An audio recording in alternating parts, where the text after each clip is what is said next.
Niretzat oso garrantzitsua eta markatuta itxi nauen asuntoa zen Goiorena. Ez du itzi. Eta baina, hori azalduko dizu, Imanol, baina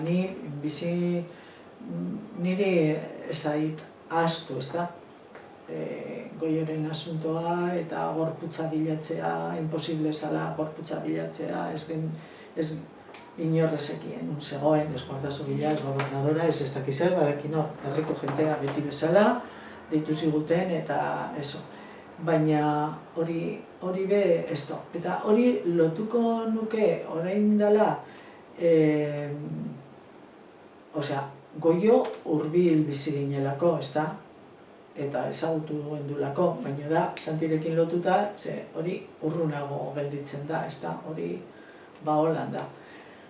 Baina gero,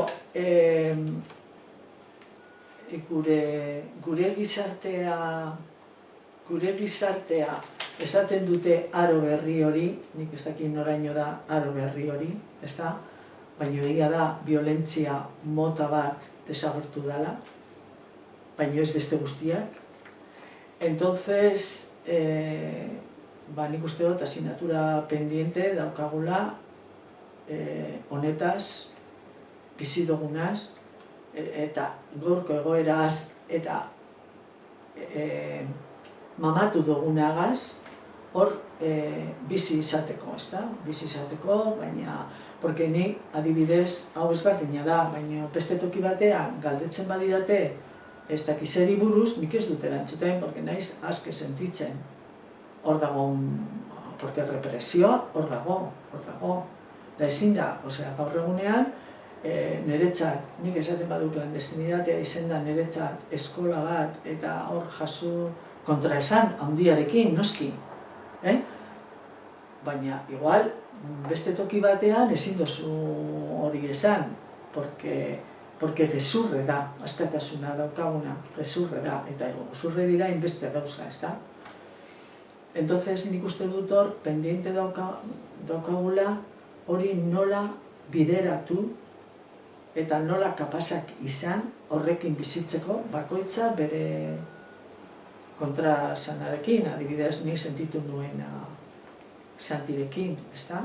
Naiz lotzatzen, ni holan sentitu nintzen eta ez zuen pertsona bat gorrotu nuena, ni muchísimo menos, baizik, harremona ez nuena. Baina nola bideratu hau dona, nola kapaz izan, gero nola diskurso en una situación de no violencia nun da hori. Estatua hor dago. Monopolio de la violencia. Ni adibidez, desobediencia zibilan alde nago. Egin dituz. Hemen, egin dira seminarioa, eta ni alde nago. Dekon indarra gaitik. Baina hain dira poteretsuak. Posible da holako ibilbide bat egitea? Ibilbide txiki-txikiak. Entonces hor interrogante asko dauz kasuz, ez da? Eta ni badakit borroka armatua gaur, ezinezkoa dela, eta gainera te conviertes como ellos. Eta naiz eta zu prozeso konkreto batean egon, eta niri gustatu zitzaidan farrekoak esatea. Nosotros pedimos disculpas por el daño que tuvimos que hacer. Ez berdina da, Porque naiz eta zu ados egonez gauza batekin, igual egin behar duzu. Entonces, hor ibilbide hori, ez da? Ibilbide hori, gero asuntoa genero, eta hori dana, bai, horren barruan sartuko da, ez da? Baina ibilbide hori, eta ganera nik abreatzen naiz,